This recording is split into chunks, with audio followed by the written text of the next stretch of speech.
sa datos ng Commission on Higher Education o CHED, sobra-sobra ang bilang ng graduates ng kursong education kumpara sa bilang ng trabahong naghihintay sa kanila. Pero sa ibang probinsya, kulang na kulang pa rin ang mga teacher. GMA News investigates bakit nga ba hindi pa rin sapat ang bilang ng mga teacher sa ilang lugar sa Pilipinas. May report si CJ Torida ng GMA Dagupan. Sa Bugalyon Integrated School, sobra-sobra na nga ang mga estudyante. Doble-doble pa ang subjects na itinuturo ng mga teacher.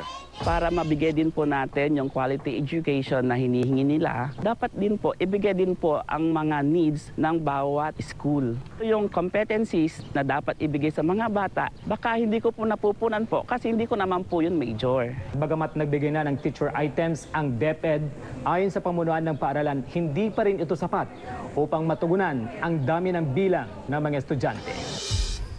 Sa buong Pangasinan, mahigit 1,300 guro ang kulang nitong school year na nagdaan. Pagdating na ng hapon, medyo namamaus na ang aming mga boses dahil sa pagmamanage sa mga bata.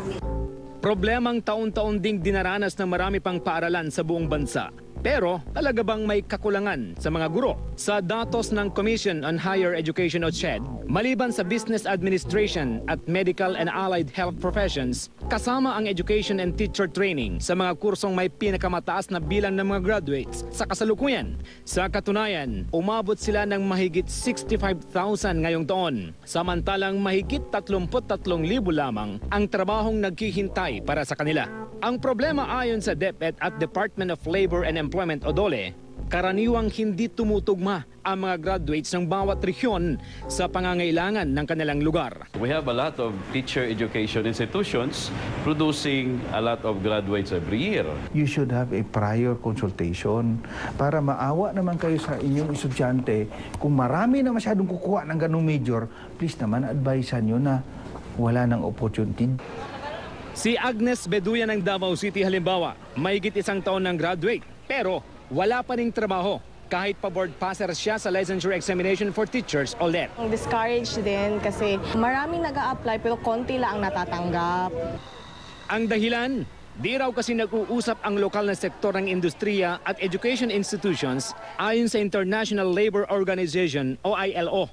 Too often we find a lot of young people, when you ask the question, why do you want to be a nurse? Why do you want to be a school teacher? They don't really know what the demand for the job is. It becomes a trend.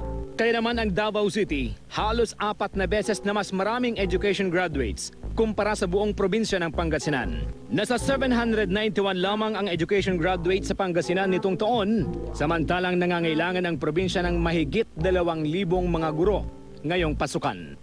CJ Torida, GMA News.